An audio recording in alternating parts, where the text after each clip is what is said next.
जयपुर नाम के एक शहर में आरती अपने ससुराल वालों के साथ रहती थी। उसे एक बहुत ही समृद्ध ससुराल मिला था जिसकी तारीफ हर कोई करता था। आरती के ससुराल वाले बड़े अच्छे थे और सब कुछ अच्छा चल रहा था।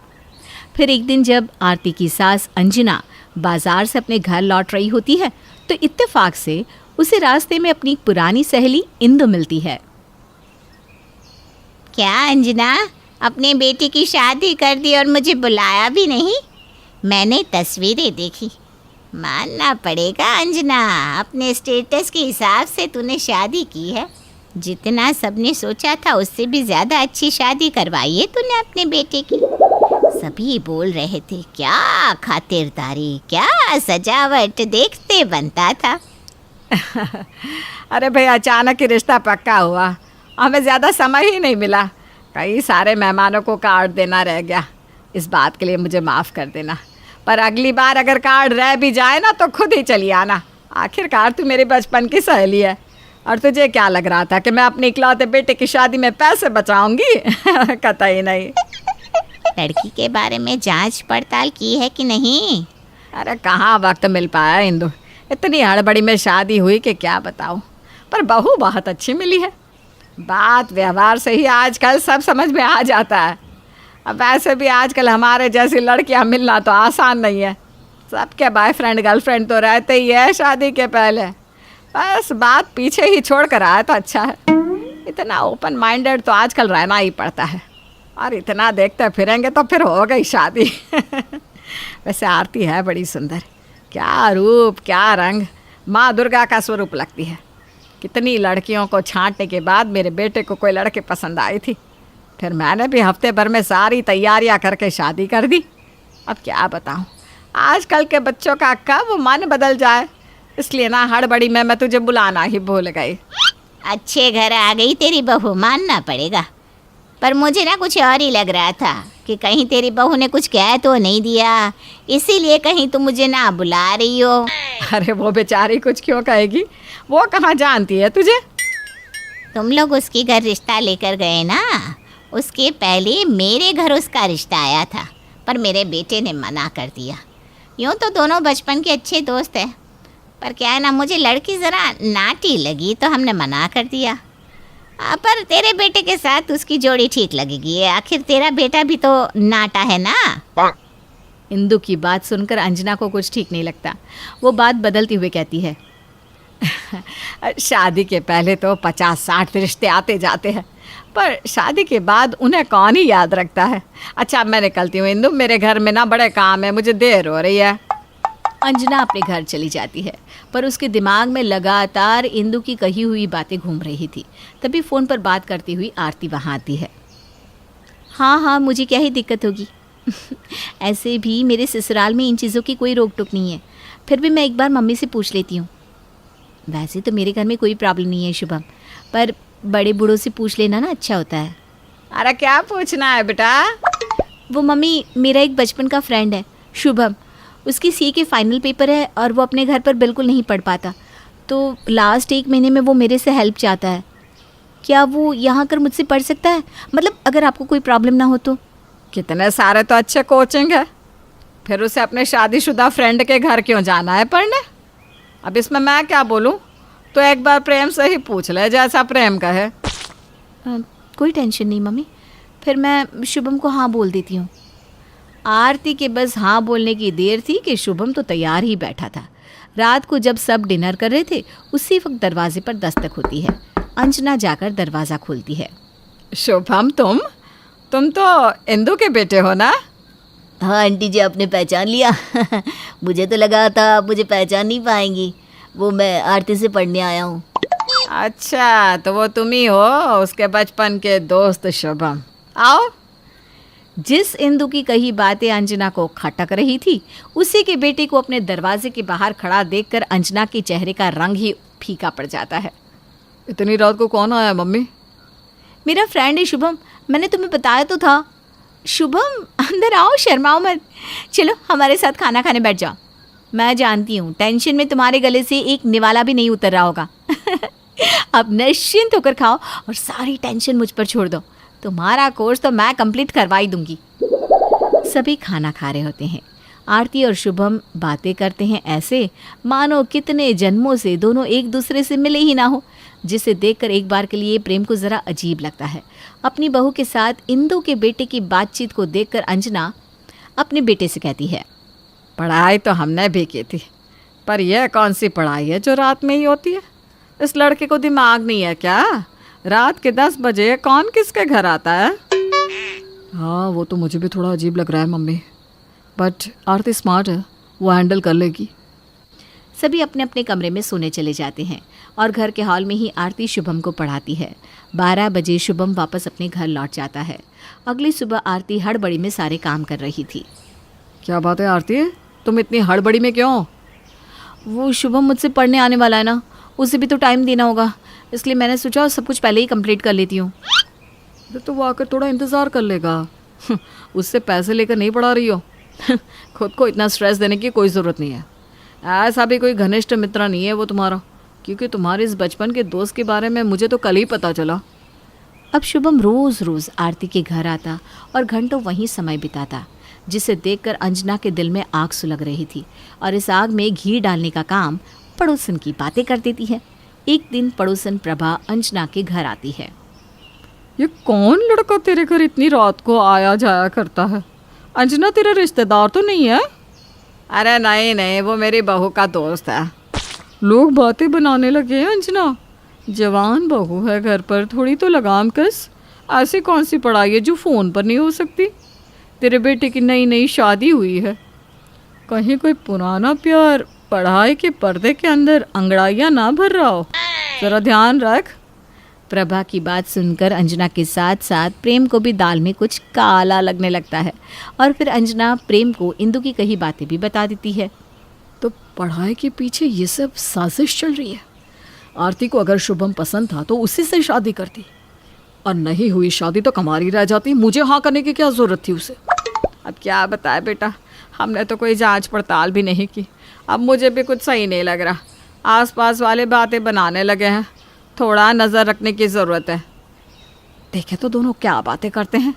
कल को कुछ हुआ तो जैसी इंदु है वो तो अपना पल्ला झाड़ लेगी और बदनामी होगी हमारी। माँ, इन दोनों को अकेले में समय देते हैं, सब सच खुद ब खुद सामने आ जाएगा।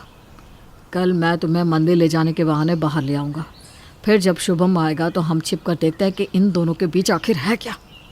प्लान के मुताबिक प्रेम और अंजना शुभम के आने के वक्त ही घर से बाहर निकल जाते हैं और पीछे से शुभम जैसे ही घर पर आता है, दोनों माँ बेटे खिड़की में कान लगाए आरती और शुभम की बातें सुनने बैठ जाते हैं। आरती, कुछ भी करो पर मुझे ऐसा पढ़ाओ कि इस बार मेरा क्लियर हो जाए। मेरी गर्लफ्रेंड कब तक मेरा वेट करेगी? और यहाँ मम्मी है कि मेरी शादी के पीछे ही पड़ गई है। कहीं मेरी शादी फाइनल ना हो जाए, कुछ करो यार। अब मैं क्या करूँ, मेरी भी शादी हो चुकी है। इसके पहले तुम्हारी शादी रुकवाने के लिए ही मैंने मेरे घर से तुम्हारे घर रिश्ता भेजा था कि लड़की वालों को लगे कि तुम्हारा मुझसे अफेयर है और तुम्हारी शादी टूट जाए। पर देखो, अब मैं ये ड्रामा नहीं कर सकती और तुम प्लीज़ ये सब छोड़ो और पढ़ाई पर ध्यान दो ना। जैसे ही नौकरी होगी तुम कोर्ट मैरिज कर लेना, फिर इंदु आंटी को देख लेंगे। आरती और शुभम की बात सुनकर प्रेम और अंजना की आंखें शर्म से झुक जाती है। किसी ने सही कहा था, कोई किसी पर शक नहीं करता, पर ये दुनिया शक करने पर मजबूर करती है। हमसे बहुत बड़ी गलती होगी बेटा, जो अपनी इतनी पवित्र बहू पर शक किया। प्रेम सीधा अंदर जाता है और आरती को गले लगा लेता है। शुभम, अच्छे से पढ़ाई करो। हाँ अरे अरे रुकिए, कुछ सोचने से पहले आपको बता दे कि बहू का चक्कर वो वाला चक्कर नहीं, यहाँ तो किसी और ही चक्कर की बात हो रही है। अरे अरे रिद्धि बहू, क्या हो गया? फिर चक्कर? हाँ सासू माँ, फिर चक्कर लग रहा है, पूरी दीवारें घूम रही है। गॉड, मैं तो गई बोलकर बहू तो छपाक से गिर जाती है। अरे रेंको पेंको जिंको कोई है, जल्दी आओ, बहू गिर पड़ी है फिर से। तभी सामने आ जाती है पड़ोसन। हाय रे, बधाई हो रिंकू पिंकू चिंकू की माँ, बहू पेट से है, दादी बनने वाली हो क्या? अरे चुप चुप कर, निकल। जब देखो तब हमारे घर के अंदर आंखें गड़ाई रहती है। अरे ऐसे चक्कर इसे हफ्ते में 10 बार आते हैं, तो क्या हर हफ्ते दादी बनने का जश्न मनाओ? चिरकुट चल। तभी रिद्धि का पति रिंकू आ जाता है। ओहो, फिर गिर पड़ी। एक तो इसका ना समझ में नहीं आता, गिर गिर कर इसका शरीर कितना मजबूत हो गया है, लेकिन फर्श बेचारी गिर गिर कर टूट रही है। फिर से सीमेंट का काम करवाना होगा। तभी रिद्धि को होश आ जाता है। शुक्र है होश आ गया। क्या कह रहे थे? फर्श टूट रही है और जो गिर गिर कर मेरा सर टूट रहा है उसका क्या? बड़े आए। बहू उठकर खड़ी हो जाती है, लेकिन समस्या बहू के हर दिन चक्कर की वहीं फर्श पर ही गिरी रह जाती है। माँ जी, मैं डॉक्टर को दिखाने जा रही हूँ, मुझे अच्छा नहीं लगता। मैं घर की बड़ी बहू हूँ और आए दिन चक्कर खाकर गिर जाती हूँ। कल को दूसरी बहुएं भी आएंगी। आप तो सह लेती हैं, लेकिन कोई और क्यों सहेगी? बहू दवा लेती है और ठीक हो जाती है। घर में सब नॉर्मल हो जाता है। फिर एक रोज, बेटा, तुम लोगों से एक बात कहनी थी। रिंकू की तो शादी हो गई, लेकिन अब पिंकू की उम्र भी हो रही है। पिंकू की शादी के लिए भी लड़के देखो। हाँ माँ, मैं समझ रहा हूँ। घर पर बहू एक और खाने वाले इतने, रसोई के काम में भी दिक्कत आती होगी। बोल, कैसी बहू ढूंढे छोटे के लिए? अरे जैसी मर्जी देख लो बेटा, बस ये देख लेना कि चक्कर पक्कर ना आता हो। बहू के चक्कर से तो मैं परेशान हो गई हूँ। खैर, किसी तरह छोटे की भी शादी हो जाती है। बड़ी और मझली बहू के साथ तो सास के व्यारे न्यारे होते हैं। कोई रोटी देती तो कोई सूप, कोई चाय लाती तो कोई सर दबाती। लेकिन कहते हैं ना, सब दिन एक से नहीं होते। एक रोज नई मझली बहू, माँ जी जल्दी आइए, ये देखिए रिद्धि भाभी को क्या हो गया, वो तो गिर पड़ी हैं। हाय रे, लग रहा है इसकी चक्कर आने वाली बीमारी खत्म नहीं हुई। इतने दिनों से ठीक थी तो लगा था सब ठीक है, लेकिन नहीं, बहू को तो बीमारी ने अपनी चपेट में अब भी ले रखा है। माँ रिद्धि को चक्कर आया और वो गिर पड़ी। अब छोटी शीतल को क्या बोलूं मैं? अरे बोल दे कुछ नहीं, चूहा देख कर डर गई। मैं डॉक्टर को बुलाती हूँ। तभी छोटी बहू सास से पूछती है, सासू माँ, वो रिद्धि भाभी को क्या हो गया? अचानक धम से गिर गई। अभी तो मैं सुबह का खाना बनाकर हटी हूँ, शाम की उनकी बारी थी, अब वो अचानक से बीमार हो गई। तभी छोटी बहू की माँ आती है। अरे क्या हो गया बड़ी बहू को? लगता है सास का प्रेशर है, बेचारी सह नहीं पा रही है। अरे क्या प्रेशर है? कोई प्रेशर नहीं है। वो तो बहू को बीमारी थी, हम लोगों को शादी से पहले बताया नहीं उसकी माँ ने। देखिए, आपकी बेटी को भी कोई बीमारी शिमारी हो ना तो बता दीजिए। वो क्या है ना, अब हिम्मत नहीं रही बहुओं के नखरे उठाने की। अरे उन्होंने आपको नहीं बताया तो कम से कम आप हम लोगों को तो बता देती। अब ये बताओ कि इतने सारे लोगों का काम क्या मेरी बेटी अकेले करेगी दोनों वक्त का? चल बेटी मायके। चल बेटी, अरे स्कूल में दाखिला नहीं कराया है बेटी का, शादी की है, ससुराल है, यहाँ से ऐसे लेकर नहीं जा सकते अपनी बेटी को। अरे तो क्या करूं, बेटी को रोटी बनाने की मशीन बनाकर यहीं छोड़ जाऊं? भरा पूरा परिवार, सास बुढ़िया जेठानी को चक्कर की बीमारी, ना जी ना। चल बिटिया। छोटी का पति कहता है, अरे कैसी बात कर रही है सासू माँ? अभी तो शादी हुई है हमारी, इतनी जल्दी बीवी को लेकर क्यों जा रही हैं? तो क्या करे मेरी अम्मा, मेरे साथ रसोई में कौन काम करेगा? ना जी ना, मेरे बस की नहीं है। छोटी बहू तो माँ के साथ निकल जाती है। अब रह जाती है बड़ी बहू। बड़ी बहू को जब होश आता है तो वो देखती है कि सभी उसके आसपास खड़े होते हैं। क्या हो गया? सब ठीक तो है ना? हाँ, घर खराब करके पूछ रही है सब ठीक तो है ना? अरे हो क्या जाता है तुझे? क्यों नहीं दिखा देती डॉक्टर को? अरे भाभी, ये ऐसी बीमारी थी तो शादी नहीं करनी चाहिए थी ना आपको भाई से। आपकी हालत देखकर मेरी बीवी भी चली गई। चली गई? हालत मेरी खराब थी तो वो क्यों चली गई? अरे मैं ही चली जाती हूँ मायके। हाँ, तू जा तू, यही सही रहेगा। भाभी, आप आए दिन बेड पर रहेंगी, फिर वो कैसे घर का सारा काम अकेली करेगी?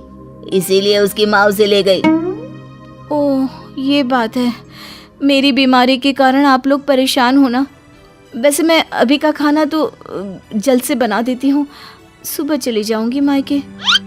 चक्कर खाकर गिरी बहू अब खड़ी हो जाती है, घर का सारा काम करके खाना बनाती है, सबको गर्मा गर्म खाना खिलाती है और फिर बहू बस कर, अभी अभी बिस्तर से उठी है, फिर गिरने का इरादा है क्या? हाँ रिद्धि, रहने दो, इतना काम मत करो। अरे नहीं नहीं, मैं नहीं तो कौन करेगा।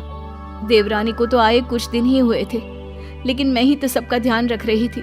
चाहे जो भी हो, तबीयत कितनी भी खराब रही हो मेरी, लेकिन आज एक बात तो समझ गई कि ये बोलकर बहू चुप हो जाती है। सास को समझ में आ जाता है कि वो क्या कहना चाहती है, लेकिन सास कुछ भी नहीं कहती। अगले रोज रिद्धि बहू अपना सामान पैक करके मायके के लिए निकल रही होती है कि सास कहती है, रुक जा रिद्धि, तू कहीं नहीं जाएगी, ये तेरा घर है। पर माँ, ये ऐसे ही बीमार पड़ी रहेंगी तो कौन इनकी सेवा करेगा? मेरी बीवी घर देखेगी या फिर भाभी को? ना, इन्हें तो जाना ही होगा। अरे ठीक है ना, अगर परिवार की मुश्किलों में जो साथ नहीं खड़ा हो सकता, ऐसी बहू हम लोगों को नहीं चाहिए बेटा। तू एक काम कर, अपनी बीवी के साथ कहीं और शिफ्ट हो जा। मेरी रिद्धि बहू तो मेरे साथ ही रहेगी। सास के फैसले को देखकर रिद्धि खुश हो जाती है। शोभा सपनों में रहने वाली लड़की है। वो अपनी जिंदगी को अपने हिसाब से जीना चाहती है, फिर चाहे इसके लिए उसे कितना ही नीचे क्यों ना गिरना पड़े। शोभा की शादी एक मिडिल क्लास फैमिली में हुई। उसका पति गोविंद उसे बहुत प्यार करता है और कोशिश करता है कि उसकी सभी डिमांड पूरी कर सके। आप मेरे लिए बनारसी साड़ी तो लाए नहीं, जो कल मैंने बाजार में देखी थी। आपको ना घर का सारा सामान लाना याद रहता है, लेकिन मैं कुछ भी मांग लूं तो आप भूल ही जाते हो, क्यों? अरे भूला नहीं हूँ शोभा, मेरे पास पैसे खत्म हो गए थे, कल पक्का ले आऊंगा। गुस्सा क्यों होती हो? पैसे खत्म हो गए थे तो अपनी बहन के लिए जो सोने की चूड़ियां बनवा के लाए हो वो मत लाते। बहन का सामान लाने में पैसे खत्म नहीं होते आपके, लेकिन मेरे लिए कभी कुछ होता ही नहीं है आपके पास। गोविंद एक कंपनी में काम करता है। पिता की पेंशन और गोविंद की सैलरी से घर अच्छा खासा चल रहा है। गोविंद अपनी बहन की शादी के लिए भी बचत करके पैसे जोड़ता है, लेकिन शोभा, वो तो दुनिया की चकाचौंध में बराबर खोई रहती है। गाड़ी, बंगला, महंगे जेवर, लग्जरियस लाइफ की उसकी सोच उसका पीछा ही नहीं छोड़ रही है। इसलिए वो अपने पति को दिन रात सुनाती रहती है।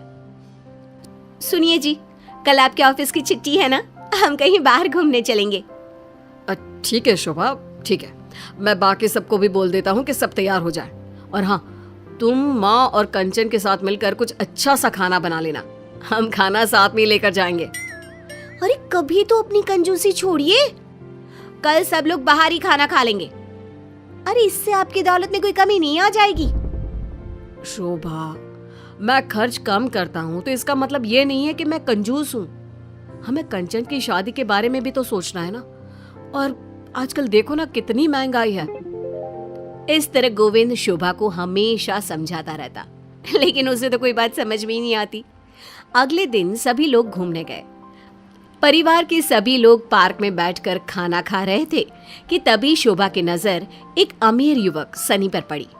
सनी वहां अपने कुछ दोस्तों के साथ आया था और वो इतना हैंडसम लग रहा था कि कोई भी उसे देखे बिना रह नहीं सकता था। अगले दिन शोभा मॉल गई और वहां उसे फिर से सनी मिला। शोभा ने उससे बात करना शुरू किया।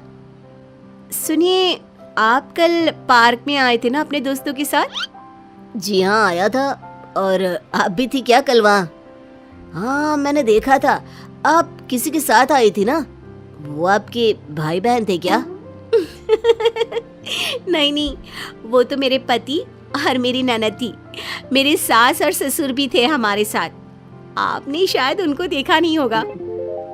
अच्छा, हाँ, तो आप शादीशुदा हैं। आपके हस्बैंड क्या करते हैं? जी, हाँ, मैं शादीशुदा हूँ। मेरे पति एक कंपनी में जॉब करते हैं। अब शोभा और सनी की बातों का सिलसिला आम हो गया था। सनी का रहन सहन और धन दौलत ने शोभा को बहुत प्रभावित किया। अब उन दोनों की नज़दीकियाँ बढ़ने लगी। सनी के साथ अच्छे होटलों में जाना, महंगी कार में घूमना और अच्छे अच्छे गिफ्ट, कपड़े और गहने लेने का दौर शुरू हो चुका था। एक दिन गोविंद ने अपनी पत्नी के गले में एक महंगा हार देखा तो उसने पूछा, शोभा, ये इतना महंगा हार तुम कहाँ से ले आई? जहाँ तक मुझे याद है मैंने तुम्हें इतने पैसे नहीं दिए कि तुम इतना महंगा हार खरीद सको। गोविंद का सवाल सुनकर शोभा के चेहरे का तो रंग ही उड़ गया। उसने बात को संभालते हुए कहा, अब अरे ये तो मैंने अपने बचत के पैसों में से खरीदा है। तुम बचत भी करती हो? मुझे हैरानी है। अब गोविंद के काम पर जाने के बाद शोभा किसी न किसी बहाने घर से बाहर जाने लगी। उसके व्यवहार में परिवर्तन देख परिवार ने उसे रोकना टोकना शुरू कर दिया। शोभा ने सनी से कहा, सनी, अब हमारा मिलना मुश्किल लग रहा है। मेरे ससुराल वाले मुझे घर से निकलने ही नहीं देते। उन्हें ना मुझ पर शक होने लगा है। तुम मुझे पहले क्यों नहीं मिली शोभा? तो मैं तो तुमसे ही शादी करता, फिर कोई रोकने वाला नहीं होता हमें। तो आप क्यों नहीं कर सकते? इसलिए क्योंकि मैं पहले से शादीशुदा हूँ। सनी कुछ देर चुप रहा। बोलो ना सनी, मेरी बात का जवाब दो। कर तो सकता हूँ, लेकिन क्या तुम अपने परिवार को छोड़ सकती हो? अपने पति को भुला सकती हो? नहीं कर सकती ना। इसलिए जैसा चल रहा है चलने दो। अब शोभा ने अपने पति से तलाक मांगना शुरू कर दिया, लेकिन गोविंद ने तलाक देने से मना कर दिया। जब तक मेरी बहन कंचन की शादी नहीं हो जाती तब तक मैं तुम्हें तलाक नहीं दूंगा। गोविंद के मना करने के बाद शोभा ने घर वालों को परेशान करना शुरू कर दिया। वो खाने में कभी नमक तो कभी मिर्च ज्यादा डाल देती, लेकिन कोई कुछ नहीं बोलता और इससे शोभा को झगड़ा करने का मौका ही नहीं मिलता। इन लोगों को तो कोई फर्क ही नहीं पड़ रहा। अब मैं इन लोगों का जीना हराम कर दूंगी। अब शोभा ने घर वालों की जान से खेलना शुरू कर दिया।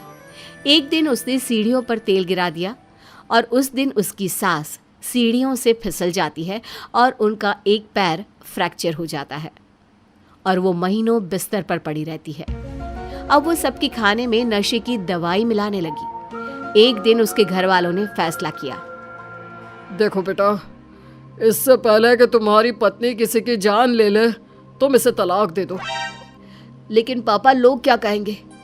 कंचन का रिश्ता होने में बहुत परेशानी होगी और मैं उससे बहुत प्यार करता हूँ। बेटा, शोभा की नजरों में तेरे प्यार की कोई कीमत नहीं है। तू उसे चाह कर भी नहीं रोक सकता। वो तो पहले ही जा चुकी है तुझे छोड़कर। जबरदस्ती से उसे बांधने से कोई फायदा नहीं। उसे तो बस तलाक के पेपर ही चाहिए। और कंचन की शादी का क्या है बेटा? हम जिंदा रहे तो उसकी शादी भी हो जाएगी, लेकिन तेरी पत्नी ने गुस्से में आकर हम सबको मार दिया तो क्या होगा? कभी सोचा है? घर वालों के समझाने पर गोविंद मान गया और दोनों एक दूसरे से कानूनी रूप से अलग हो गए। शोभा उस दिन बहुत खुश थी, लेकिन गोविंद बहुत दुखी था। उसे शोभा के साथ बिताए पल याद आ रहे थे।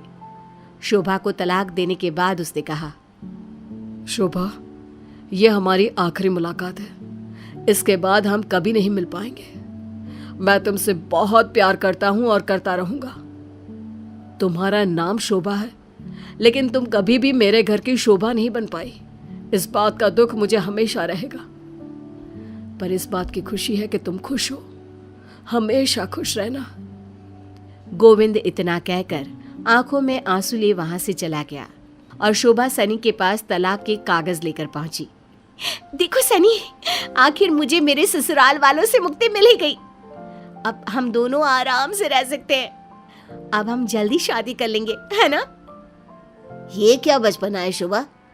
मैंने शादी के लिए तुमसे कोई वादा नहीं किया। और तुमने अपने पति से तलाक लेने से पहले मुझसे क्यों नहीं पूछा? सनी, इतने नादान मत बनो। तुमने ही तो मुझे तलाक लेने के लिए उकसाया था। मैंने तुम्हें उकसाया और तुम मान गई। तुम अपने परिवार की नहीं हुई तो मेरी क्या होगी? तुम एक लालची औरत हो। तुम्हें सिर्फ दौलत से प्यार है। उन दोनों में काफी देर तक बहस होती रही। तब सनी ने शोभा के मुंह पर पैसे फेंक कर मारे और वहां से चला गया। शोभा पश्चाताप के आंसू गिराते हुए अतीत की यादों में खो गई। उसे अपने पति की वो आखिरी मुलाकात और उसका एक एक शब्द याद आने लगा। वो अकेली एक चौराहे पर खड़ी है, लेकिन फिर भी उसके लिए सारे रास्ते बंद हैं।